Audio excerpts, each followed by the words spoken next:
बनाएंगे हम डिस्ट्रीब्यूशन, किसी भी चीज का बंटना। डिस्ट्रीब्यूशन क्या है, डिस्ट्रीब्यूट कर दो ये चीज सब में। जैसे कोई फॉर्म है तो मैं क्लास में बांट दूंगा, बच्चों में डिस्ट्रीब्यूट कर दूंगा, है ना।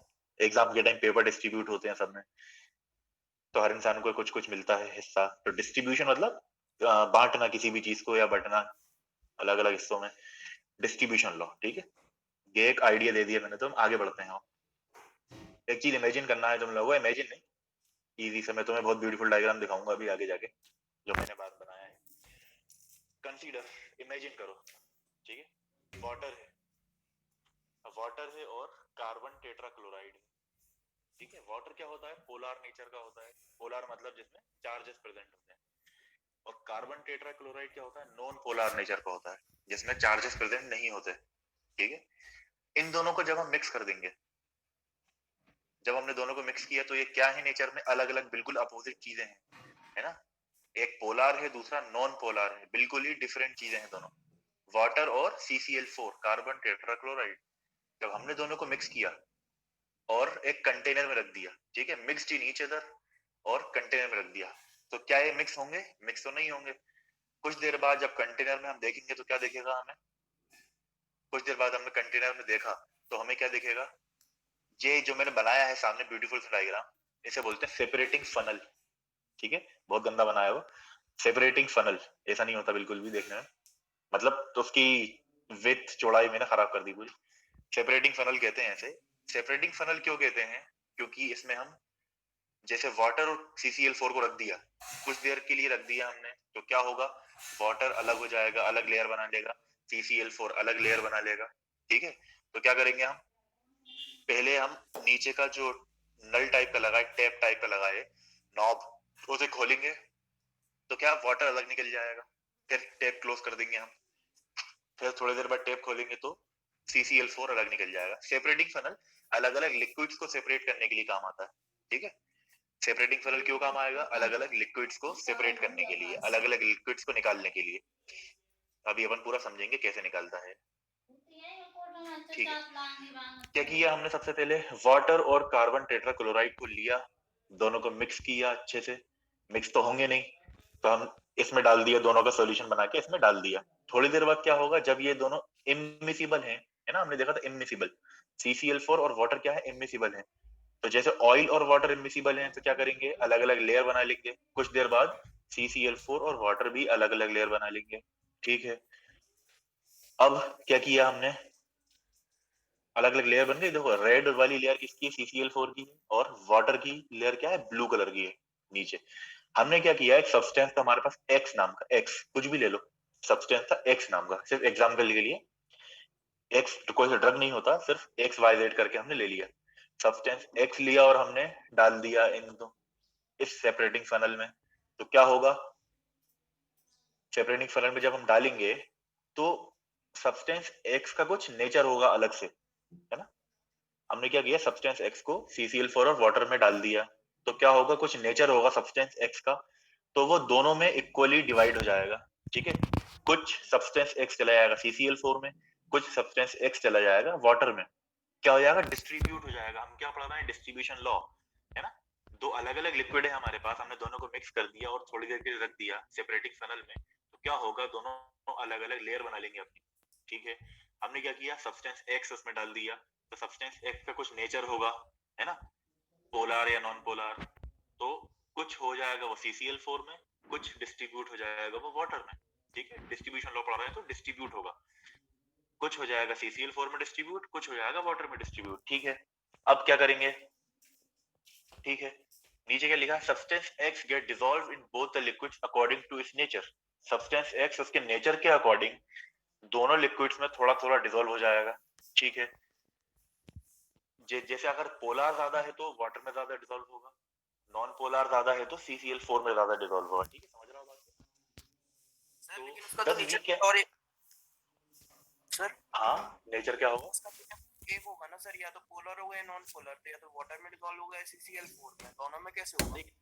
कुछ एम्फिलिंग भी हो सकते हैं ना, मतलब तुम तो ये समझ लो कि डिस्ट्रीब्यूट हो रहा है ना, इक्विलिब्रियम मेंटेन करने के लिए दोनों में डिस्ट्रीब्यूट होगा।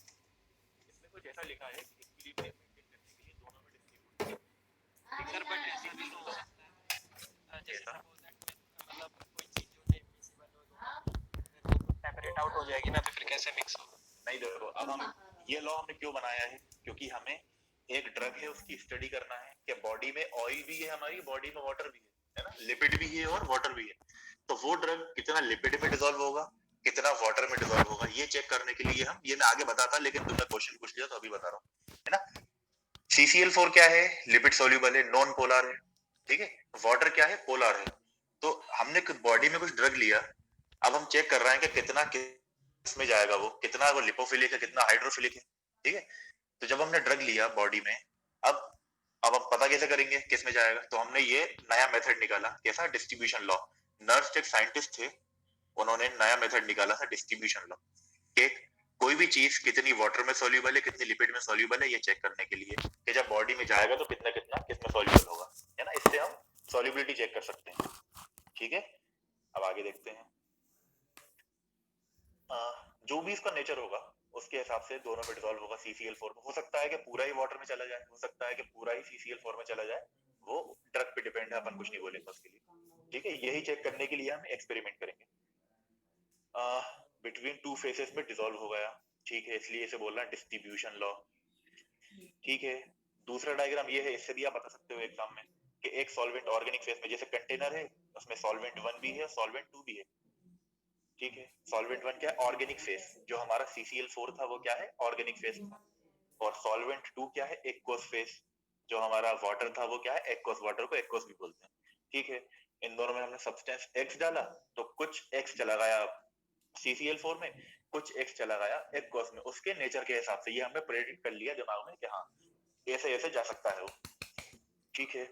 एक बार और मैं इस पेज को जल्दी से बता दूं, फिर हम नीचे जाते हैं। डिस्ट्रीब्यूशन लॉ में हमने क्या किया, क्या पढ़ेंगे हम डिस्ट्रीब्यूशन लॉ में, कि कुछ चीज दो अलग अलग चीजों में बट रही है, कितनी बटेगी वो हम डिस्ट्रीब्यूशन लॉ का प्रैक्टिकल करके चेक करेंगे। वाटर और कार्बन टेट्राक्लोराइड, जो एक पोलर था दूसरा नॉन पोलर, उन दोनों को हमने मिक्स कर दिया, मिक्स तो नहीं होंगे, कुछ देर बाद वो क्या करेंगे, अलग अलग लेयर बना लेंगे, ठीक है। लेयर बनाएंगे तो अब हमने उसमें सब्सटेंस X नाम का हमने नाम दे दिया, X से वो डाल दिया, ठीक है। फिर क्या होगा, वो क्या करेगा अपने नेचर के अकॉर्डिंग, जिसमें वो ज्यादा सोल्यूबल होगा और जिसमें कम सोल्यूबल होगा, कुछ कुछ चला जाएगा, है ना, एक दूसरे में, कुछ चला जाएगा CCl4 में, कुछ चला जाएगा वाटर में। ये दोनों क्या इमिसिबल लिक्विड्स थे। तो हमने इससे हमें प्रैक्टिकल को आगे बढ़ाने के लिए हम क्या करेंगे, वाटर अलग ले लेंगे, अलग से सेपरेट कर लेंगे, CCl4 अलग से सेपरेट कर लेंगे, और इन दोनों में सब्सटेंस X की क्वांटिटी चेक कर लेंगे कि कितना CCl4 में आया और कितना वाटर में आया, है ना। यूवी अपन कॉलेज में करेंगे, अगर कॉलेज खोला तो इस प्रैक्टिकल को परफॉर्म करेंगे अच्छे से, है ना, पार्टीशन कोएफिशिएंट बोलते हैं इसे, ठीक है। इससे हमें पता चल जाएगा कितना सब्सटेंस CCl4 में गया, कितना वाटर में गया, उसकी सॉल्युबिलिटी चेक पता चल जाएगी हमें कितनी अच्छी है और कितना डिस्ट्रीब्यूट हो रहा है। ये क्यों करते हैं हम, क्योंकि बॉडी में जब हम ड्रग लेंगे तो वो कितना जाके लिपिड में जाएगा और कितना वाटर में जाएगा, इससे हमें एक आइडिया लग जाता है ना। पार्टीशन कोएफिशिएंट की स्टडी होती है, अपन आगे पढ़ेंगे, अगले पेज पे आ रहा है। एक डायग्राम ये भी था, सॉल्वेंट 1 और सॉल्वेंट 2 दोनों हैं, बीच में ये रेड वाली इमिसिबल लेयर है, एक ऑर्गेनिक फेस है CCl4, दूसरा एक्वस फेस है। सब्सटेंस एक डाला हमने उसमें, और क्या किया, जब देखा थोड़ी देर बाद तो कुछ सब्सटेंस X गया था इसमें ऑर्गेनिक फेस में और कुछ एक्वस फेस में, ये क्या इक्विलिब्रियम एस्टेब्लिश कर लेगा जाके, ठीक है। अब नर्स, अब ये डिस्ट्रीब्यूशन लॉ था वो किसने दिया था, नर्स नाम के साइंटिस्ट से। नर्स इक्वेशन है, नर्स लॉ है, सबको पता होगा, 11 12 सबने पढ़ी है अच्छे से। किसी को कुछ बोलना है, अभी म्यूट खोला था किसी, ठीक है। द डिस्ट्रीब्यूशन और partition of a solute between immiscible liquids is known as distribution law, ठीक है, क्लियर लिखा है सामने। द डिस्ट्रीब्यूशन और पार्टीशन, जैसे इंडिया पाकिस्तान क्या है, पार्टीशन हुआ था 1947 में, उसे क्या बोलेंगे, पार्टीशन, है ना।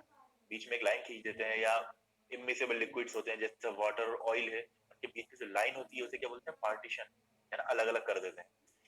दो, एक बड़ा कमरा है उसे हमने बीच में एक पार्टीशन डाल दिया उसमें, ना, सबको समझ में आता है वर्ड। द डिस्ट्रीब्यूशन और partition of a solute between immiscible liquids, दो इमिसिबल लिक्विड्स के बीच का पार्टीशन है ना, उसमें सॉल्यूट हमारा डिस्ट्रीब्यूट हो रहा है अलग अलग, ठीक है। इमिसिबल लिक्विड्स हैं, उनके बीच में हमारा जो सॉल्यूट है वो डिस्ट्रीब्यूट हो रहा है, उसे, इस लॉ को हम क्या बोलेंगे, डिस्ट्रीब्यूशन लॉ या नर्न्स लॉ, ठीक है। नर्न्स लॉ बोलेंगे या डिस्ट्रीब्यूशन लॉ बोलेंगे या पार्टीशन लॉ बोलेंगे, ठीक है। एक बार और पढ़ लो। द डिस्ट्रीब्यूशन और partition of a solute between immiscible liquids, दो इमिसिबल लिक्विड्स के बीच में एक सॉल्यूट क्या है डिस्ट्रीब्यूट हो जाएगा, उसे बोल रहा है हम डिस्ट्रीब्यूशन लॉ या नर्न्स डिस्ट्रीब्यूशन लॉ या पार्टीशन लॉ। किसने दिया था? साइंटिस्ट थे नर्न्स नाम के, NERNST, नर्न्स लॉ, ठीक है। इसके नीचे भी वही स्टेटमेंट लिखा है, when a substance X is added in excess to immiscible solvents, जब हम सब्सटेंस X ऐड करेंगे तो वो डिस्ट्रीब्यूट हो जाएगा दोनों के बीच में, ठीक है। अब इसे मैथमेटिकली एक्सप्रेस कैसे करेंगे इन चीजों को? जब हम कैलकुलेट करेंगे वैल्यू, देखो सेपरेटिंग फनल में दोनों थे, सब्सटेंस X दोनों में डिस्ट्रीब्यूट हो गया अच्छे से। अब हम क्या करेंगे, नॉब खोलेंगे उसका सेपरेटिंग फनल का, तो नीचे वाला लिक्विड आ जाएगा, वाटर पहले आ रहा है, हमने उसे निकाल लिया, अलग कर दिया। फिर कुछ देर बाद क्या करेंगे, थोड़ी देर बाद नॉब खोलेंगे, फिर से CCl4 अलग कर लेंगे हम, ठीक है। CCl4 अलग कर लेंगे, दोनों हमें मिल गए अलग अलग बीकर्स में, वाटर और CCl4, जिनमें क्या डिसॉल्व है, सब्सटेंस X डिसॉल्व है। अब हम इन दोनों की स्टडी कर लेंगे, इसमें कितना सब्सटेंस X है, ठीक है। उस स्टडी के बाद अब हम फॉर्मूले में लगा देंगे, क्या है formula, KD is equal to concentration of solute in organic phase, है ना। ऑर्गेनिक फेज क्या था हमारा, CCl4, upon concentration of solute in aqueous phase. Aqueous phase क्या था, वाटर, ठीक है। एक्वस फेज वाटर ही होता है हमेशा। Concentration of solute in organic phase upon concentration of solute in aqueous phase, कितना गया ऑर्गेनिक फेज में, कितना गया एक्वस फेज में, ठीक है। तो KD is equal to CO, छोटा ओ है वो जीरो नहीं है बेटा, CO अपॉन CW, ओ मतलब oil phase, organic phase oil phase एक ही बात है, अपॉन W, CW मतलब वाटर, CO अपॉन CW। अब जो KD है, सबसे इंपॉर्टेंट पॉइंट आज का, KD क्या है, पार्टीशन कोफिशिएंट, है ना। कितनी चीज पार्टीशन हो रही है, पार्टीशन में कितनी डिस्ट्रीब्यूट हो रही है, उसे क्या बोलेंगे, पार्टीशन कोफिशिएंट, मोस्ट इंपॉर्टेंट है। एक चीज हमने पढ़ी थी PKA, क्या बोलते हैं PKA को, डिस्ट्रीब्यूशन डिसोसिएशन कांस्टेंट। गलत, वेरी गुड, डिसोसिएशन कांस्टेंट, सही बोला था, वर्ड गलत निकल गया, पता तो था तुम्हें, बहुत कॉन्फिडेंस में बोला था, लेकिन वर्ड गलत निकल गया, डिसोसिएशन कांस्टेंट, है ना, PKA, dissociation constant. Party sir क्या होता है PKA, डिसोसिएशन कांस्टेंट, हाँ वेरी गुड, है ना, डिसोसिएशन कांस्टेंट। और KD क्या है, पार्टीशन कोएफिशिएंट, है ना। पार्टीशन मतलब बीच में जो लेयर है उसके आसपास कितना डिस्ट्रीब्यूट हो रहा है, ऑयल में कितना है, वाटर में कितना है ना। तो KD हमने फॉर्मूला क्या देखा था, CO अपॉन CW, कितना गया ऑयल में, कितना गया वाटर में, कितना गया ऑर्गेनिक फेज में, कितना गया वाटर में, ठीक है। O को आप ऑर्गेनिक भी बोल सकते हो, ऑयल भी बोल सकते हो, दोनों एक ही बात है, ठीक है। KD क्या है, डायमेंशनलेस नंबर है, कोई यूनिट नहीं है, क्यों, क्योंकि वो रेशियो है, फ्रैक्शन है। जब न्यूमेरिक अपॉन में आता है तो उसका कोई वैल्यू नहीं होती, डायमेंशनलेस नंबर है, ठीक है। तब अब लैब में अपन जब करेंगे पार्टीशन कोएफिशिएंट प्रैक्टिकल, तो कैसे करेंगे, 4 लिक्विड लेंगे, मतलब इन 4 से अपन कर सकते हैं इजीली, या तो CCl4 वाटर ले सकते हैं, कार्बन टेट्राक्लोराइड वाटर, या अगर CCl4 नहीं है तो N-ऑक्टेनॉल ले सकते हैं, है ना, N-ऑक्टेनॉल और वाटर ले सकते हैं। अगर वो भी नहीं है तो क्लोरोफॉर्म वाटर ले सकते हैं, और अगर नहीं है तो डाइथाइल ईथर भी ले सकते हैं, ठीक है। पार्टीशन कोएफिशिएंट के लिए 4 लिक्विड से इजी, और भी लिक्विड होते हैं बहुत सारे, लेकिन इजीली जो लैब में मिल जाते हैं वो ये सब होते हैं, कार्बन टेट्राक्लोराइड, N-ऑक्टेनॉल, क्लोरोफॉर्म वाटर और डाइथाइल ईथर एंड वाटर। सब में क्या कॉमन है, वाटर। तो एक्वस फेज जो फॉर्मूला में दिया है वो वाटर के लिए ही दिया है, ठीक है। वाटर सब में रहेगा, लेकिन चेंज क्या होता रहेगा, ऑर्गेनिक फेज चेंज होता रहेगा, या तो कार्बन टेट्राक्लोराइड या N-ऑक्टेनॉल या क्लोरोफॉर्म या डाइथाइल ईथर, ठीक है। अब आगे बढ़ने से पहले मैं कुछ लोगों से पूछता हूँ क्वेश्चंस, पता चले कितना सो रहे हैं कितना सुन रहे हैं। कौन है अच्छा बच्चा, आदित्य यादव, बताइए क्या क्या पढ़ा बेटा हमने।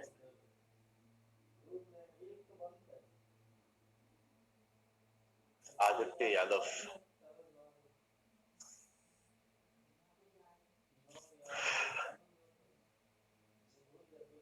स्टूडेंट क्या होता है, मेरा साउंड भी म्यूट कर लेते हैं, जो टीचर का साउंड है वो भी म्यूट कर लेते हैं, बस अटेंडेंस लगती रहे।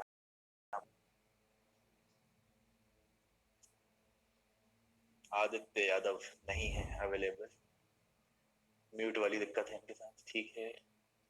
और कौन है? अनिमेश, बताइए। हाँ सर। बताइए बेटा, डिस्ट्रीब्यूशन लॉ। हाँ सर, जैसे कि दो चीज होती है, जैसे कि वाटर अपन ने वो पोलर है नॉन पोलर है दोनों को अपन ने मिक्स किया, तो सर वो ठीक से मिक्स नहीं हो पाते हैं, अलग अलग ठीक से नहीं, बिल्कुल ही मिक्स नहीं होंगे, वो बिल्कुल भी मिक्स नहीं होंगे, इनमिक्सिबल लिक्विड्स है ना। तो सर अपन उसमें कोई सी चीज ऐड करेंगे, सर थोड़ा सा नीचे करो ना। अच्छा नीचे करूँ थोड़ा सा, और नीचे या थोड़ा सा, इतना ठीक है। हाँ, कोई सा सब्सटेंस उसमें अपन मिक्स करेंगे, मान लो उसको अपन ने एक नाम दिया YZ, कुछ भी नाम दिया, वो करेंगे ठीक है मिक्स। तो सर वो थोड़ा सा मिक्स आएगा और थोड़ा सा उसमें मिक्स आएगा, अपन जो भी है ठीक है, सब्सटेंस उसमें मिक्स हो जाएगा। उसकी हम स्टडी कर लेते हैं तो पता चल जाएगा किस में कितना डिसॉल्व हो रहा है, ठीक है। क्यों कर रहे हैं बेटा हम ये स्टडी? उसको निकाल लेते हैं। हाँ हाँ, स्टडी क्यों कर रहे हैं हम ये वाली, क्या पता चलेगा हमें इससे? उससे पता चल जाएगा कि वो कितना उसमें डिसॉल्व होता है, कितना किस में डिसॉल्व है ना, ऑर्गेनिक फेस में ज्यादा डिसॉल्व है या? हाँ, कौन बोल रहा है सर? सर कोई सी भी ड्रग हम बॉडी में लेंगे तो ये पता चलेगा कि लिपिड सोल्यूबल है या वाटर सोल्यूबल है। हाँ, लिपोफिलिक है या हाइड्रोफिलिक है ना, लिपिड सोल्यूबल है या वाटर सोल्यूबल, इससे स्टडी हो जाती है कितना पार्टीशन हो रहा है ना, कितना चीज अलग अलग चीजों में डिस्ट्रीब्यूट हो रही है, कितना पार्टीशन हो रहा है, ठीक है। और ठीक है, ये तो वही है यार, अब क्या बोलना है, पार्टीशन कोएफिशिएंट याद रखना बहुत अच्छे से, उसका फॉर्मूला भी और वो क्या होता है ना, कि कोई सी चीज कितनी डिस्ट्रीब्यूट हो रही है, पार्टीशन कितना हो रहा है, उसको चेक करने के लिए हम पार्टीशन कोएफिशिएंट यूज करते हैं, ठीक है। ठीक है, अब सिलेबस में दिया था उसकी लिमिटेशन और उसका एप्लीकेशंस, ठीक है। लिमिटेशन क्या होती है, लिमिटेशन क्या बोलते हैं उसे, मतलब क्या है लिमिटेशंस का? इसके बाद वो करेगा है, मुझे कुछ और आवाज आ गई गाने वाने में, साउंड बज रहा था जो सर सीमा उसकी, हाँ सीमा, ठीक है। उसकी जो लिमिट है, मतलब इस लिमिट के बाहर, उसकी हद कहते हैं ना, हद है इतनी, इसके बाहर होगा तो क्या होगा, वो काम नहीं करेगा, लॉ है ना, लॉ फॉलो ही नहीं करेगा। जैसे रॉल्ड्स लॉ हमने पढ़ा था, सॉरी कौन सा पढ़ा था, आइडियल और नॉन आइडियल सॉल्यूशन पढ़ी थी, है ना। तो आइडियल सॉल्यूशन क्या है, जो रॉल्ड्स लॉ को फॉलो करती है, ठीक है, और जो नहीं करती है उसे नॉन आइडियल बोलते हैं, ठीक है। लिमिटेशन मतलब एक उसकी लिमिट है, अगर इन चीजों के बाहर वो काम नहीं करेगा, ठीक है। सबसे पहला क्या है, डाइल्यूट सॉल्यूशन। डाइल्यूट और कंसंट्रेटेड क्या होता है, जल्दी से बता दो। सर डाइल्यूट में सॉल्ट का डाइल्यूट में पतला और सर ये वंदना क्या बोल रही थी? सर वही बोला था सर, सॉल्यूट का सर वो सॉलिड का अमाउंट होता है सर, वो कम होता है, और सॉल्वेंट का अमाउंट ज्यादा होता है सर, डाइल्यूट सॉल्यूशन, ठीक है। जैसे वाटर में हमने बहुत सारी वाटर में थोड़ी सी शुगर डाल दी तो उसे क्या बोलेंगे, डाइल्यूट है ना, क्योंकि सॉलिड का अमाउंट कम है, सॉल्यूट का अमाउंट कम है। कंसंट्रेटेड मतलब बहुत ज्यादा, जैसे हम गुलाब जामुन की चाशनी बनाते हैं, चाशनी बोलते हैं, वो ही बनाते हैं, है ना, हमारे तो चाशनी बोलते हैं, वो बनाते हैं, मोलासिस कहते हैं उसे, चाशनी मतलब मोलासिस, कभी वर्ड आया बुक में मोलासिस तो समझ जाना चाशनी, मोलासिस, ठीक है। तो ज्यादा अगर बहुत सारी शक्कर डाल देंगे तो उसे क्या बोलेंगे, कॉन्सेंट्रेटेड और डाइल्यूट, ठीक है। डाइल्यूट मतलब क्या हुआ, हम सब्सटेंस एक्स को कितना डालेंगे, बहुत कम डालेंगे, ज्यादा नहीं डालेंगे, अगर पूरा भर दिया तो क्या होगा, वो पता ही नहीं चलेगा कहाँ कहाँ चला गया, स्टडी उसकी मुश्किल हो जाएगी। तो इस लॉ डिस्ट्रीब्यूशन लॉ में हम क्या करेंगे, अगर स्टडी करना है तो डाइल्यूट सॉल्यूशन लेंगे, सब्सटेंस एक्स को थोड़ा कम कम डालेंगे, ठीक है। पहली चीज क्लियर हो गई हमारी। देखो जब वर्ड क्लियर होता है ना तो अपने आप समझ में आती है, अगर वर्ड क्लियर नहीं है तो आप परेशान रहोगे हमेशा। कांस्टेंट टेम्परेचर, अच्छा टेम्परेचर से क्या इफेक्ट पड़ेगा बताओ इस पे, कौन बताएगा? टेम्परेचर से क्या इफेक्ट पड़ेगा, अगर टेम्परेचर अपन ऊपर नीचे करेंगे बार बार तो स्टडी पे क्या इफेक्ट पड़ेगा, पढ़ चुके हैं अपन अच्छे से, कौन बताएगा? जाएगा सर। सर सॉलिबिलिटी बढ़ जाती है। किसने बोला नाम बता सॉलिबिलिटी का? अक्षत उत्तम। अक्षर सक्सेना, ठीक है। और कोई दूसरा पॉइंट बोलना चाहता है? मतलब मैं पॉइंट इकट्ठा कर रहा हूँ, कौन कौन क्या क्या सोचता है। सर क्या पूछा आप एक बार से? टेम्परेचर।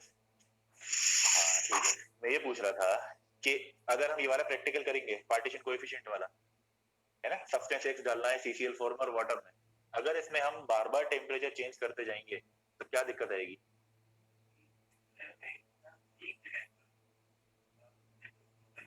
सर सॉलिबिलिटी इंक्रीज होगी और कम होगी। क्यों? वो एंडोथर्मिक और एक्सोथर्मिक रिएक्शन के कारण अपन ने पढ़ा था, effect of temperature on solubility. Very good है ना।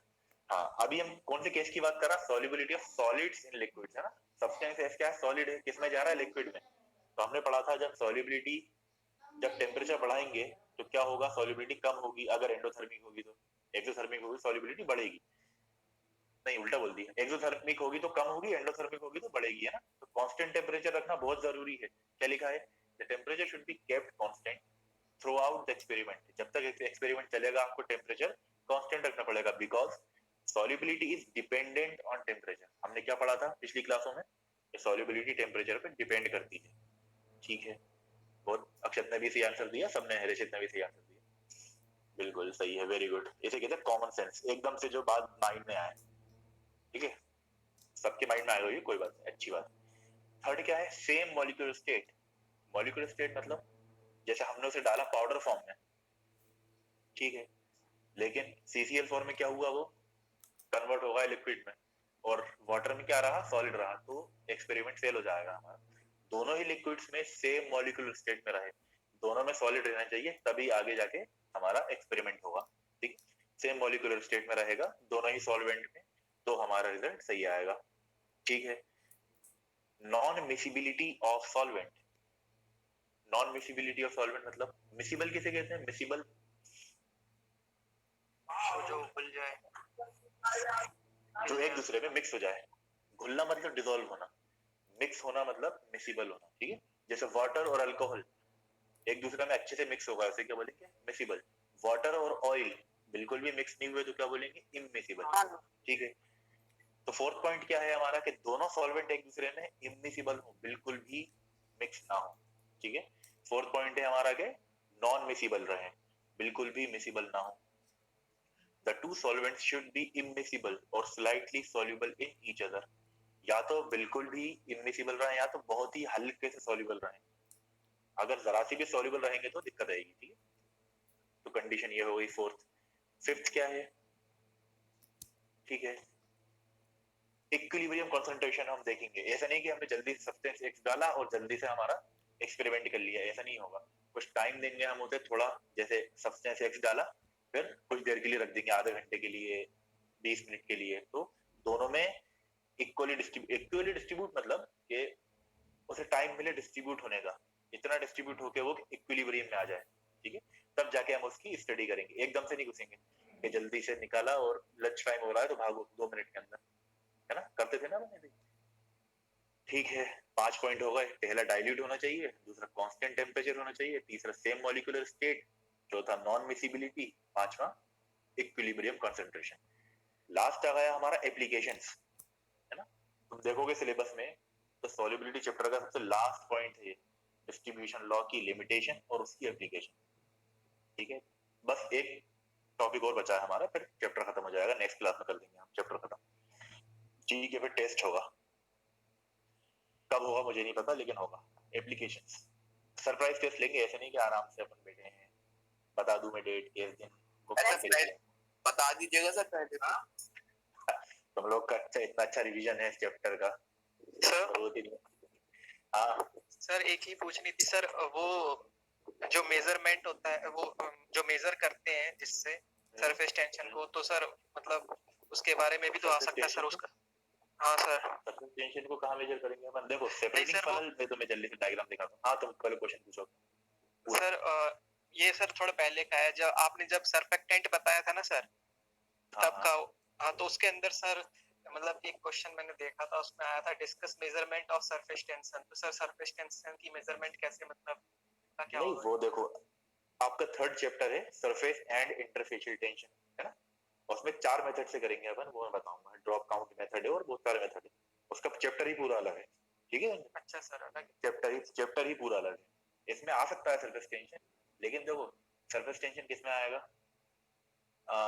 सरफेस टेंशन आएगा जब आप सरफेस की बात कर रहे हैं। अभी इसमें क्या है, इंटरफेशियल टेंशन लगेगा, क्योंकि CCl4 और वाटर के बीच में एक इमिसिबल लेयर है, इमिसिबल लेयर है, उस पे अगर अगर हम चेक करेंगे कंसंट्रेशन तो क्या आएगा हमारा, इंटरफेशियल, दो फेस के बीच में।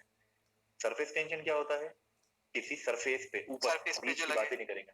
हाँ ठीक है, अपन सर बहुत लेकिन अच्छे से सर मैं पढ़ेंगे उसकी मतलब। बात कर रहा हूँ जब आपने पढ़ाया था ना सरफेक्टेंट, इन्फ्लुएंस ऑफ हाँ सरफेक्टेंट। हाँ हाँ, उस हाँ, टाइम की बात कर रहा हूँ सर, पिछले वाले लेक्चर की। तो उसके अंदर सर मतलब लिखवाया नहीं था, तो फिर मेरे को लगा सर शायद कोई बात आपको। नहीं, अपन पूरा ये चैप्टर ही आएगा है ना अपना, तो अपन Yes, एक sir. एक चीज पढ़ेंगे, उसकी कुछ भी नहीं छोड़ेंगे, जैसे ठीक है इसकी सर, अपन ठीक एक एक चीज पढ़ेंगे, ठीक है।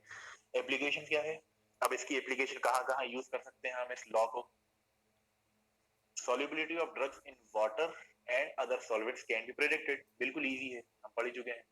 इसे हम क्यों यूज करते हैं, क्योंकि हम solubility बता सकें, किस सॉल्वेंट में कितनी ज्यादा प्रेडिक्ट करना, मतलब सोच लेना, मतलब आप सोच सकते हो उस एक्सपेरिमेंट से कि हाँ ये बॉडी में जाएगा तो इतना होगा, अंदाजा लगाते हैं, प्रेडिक्ट करना, अंदाजा लगाना, ठीक है। ड्रग्स की वाटर में और अदर सॉल्वेंट में हम सॉल्युबिलिटी चेक कर सकते हैं, सब कुछ पता चल गया बहुत अच्छे से, ठीक है। Extraction of drugs from biological fluid such as blood, urine can be obtained. अब देखो एक वर्ड आता है बायोलॉजिकल फ्लूइड, तो बायोलॉजिकल मतलब जो बॉडी में हो, बॉडी में कौन कौन से फ्लूइड होते हैं, ब्लड होता है, यूरिन होता है, प्लाज्मा होता है, इन्हें सब क्या बोलते हैं, बायोलॉजी। कंफ्यूज मत होना कभी भी आए वर्ड बायोलॉजिकल फ्लूइड, मतलब ब्लड या यूरिन, ठीक है। ठीक है, extraction of drugs from biological fluid such as blood, urine can be obtained, ठीक है। ब्लड में से आप इजीली ड्रग का कंसंट्रेशन पता कर सकते हो, यूरिन से पता कर सकते हो इजीली इस मेथड के अकॉर्डिंग, ठीक है। Effective concentration of preservatives can be established for storage of dosage form. Preservative पढ़ा है कभी, क्या होते हैं प्रिजर्वेटिव्स? सर उसको खराब होने से बचाते हैं। ठीक है, प्रिजर्व करना मतलब बचाना है ना, खराब होने से बचाना, ठीक है। अच्छा बताओ, मम्मी ने क्या किया, नमकीन बना के रख दिया, है ना, नमकीन बना के रख दिया, बच्चे क्या कर रहे हैं, चुपके से आए और ढक्कन खोल के खा के चले गए ढक्कन बिना लगाए, तो क्या होगा? सर उसकी जो गैस है वो सर निकल जाएगी, और फिर एटमॉस्फेयर की गैस भाई वो घर में जो सर नमकीन वो हो बना है जाता है ना, उसमें जैसे कौन सी गैस रहती है? नहीं सर वो पैक्ड रहती है ना, तो पैक्ड उसके गैस अंदर की, पैक्ड की बात कर दो, जब भी किसी पैक चीज की बात आए ना, हाँ मैं बता रहा हूँ, गुस्सा मत हो, जो भी है गुस्सा मत क्रिस्पी आए, मत नहीं होगा सर वो ज्यादा। हाँ देखो होता क्या है, पैक क्यों करते हैं चीज़? उसमें हम नाइट्रोजन भरते हैं ना, नाइट्रोजन क्या है, इनर्ट गैस है, मतलब ज्यादा रिएक्ट नहीं करती, इनर्ट तो नहीं बोलेंगे, ज्यादा रिएक्ट नहीं करती नाइट्रोजन, है ना, तो इसलिए हम नाइट्रोजन भरते हैं ताकि वो चीज खराब ना हो। जितनी भी पैकेट्स आते हैं, कितने गैस भर के देती है, पागल बना दी, पागल नहीं बनाते वो लोग, वो स्टेबिलिटी के लिए करके देते हैं, ठीक है। क्या करेंगे, नाइट्रोजन भर देंगे, नाइट्रोजन खराब नहीं होने देती उस चीज को। दूसरी बात ये जो गुंजन ने बोला सही बोला, लेकिन वो पैक की बात कर रहा था गैस में, क्या होगा जब कोई बच्चा नहीं क्या बोलते हैं, जब कैप खोल के रख देंगे हम उस चीज को, तो उसकी रेंसिडिटी, उसे बोलते हैं रेंसिडिटी, आगे भी वर्ड आएगा बहुत बार, अभी मैंने बता दिया है, रेंसिडिटी आती है ना, कुछ भी ऑयली चीज को अगर हम खुले में रख देंगे एटमॉस्फेयर से, वो रिएक्ट होगा, ऑक्सीडेशन होगा उसका, तो क्या बोलेंगे उसमें, रेंसिडिटी, ठीक है, रेंसिड हो जाता है। ये वर्ड आगे भी आएगा, अभी मैंने बता दिया था, कभी आए तो समझ लेना कि हाँ रेंसिडिटी क्या होता है, ठीक है।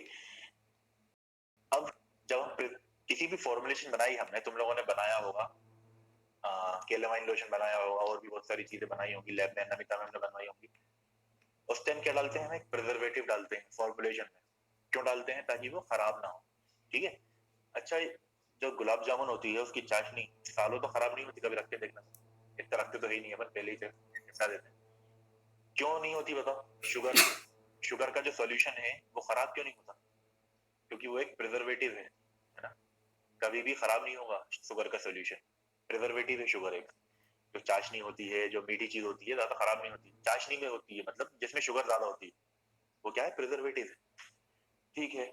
जब हम प्रिजर्वेटिव डालेंगे तो उसका कंसंट्रेशन भी पता कर सकते हैं कि प्रिजर्वेटिव कितना एक फेज में जाएगा और कितना दूसरे फेज में जाएगा, ठीक है। पॉइंट हो गए हमारे, इस पॉइंट में ज्यादा ज्ञान कर दिया।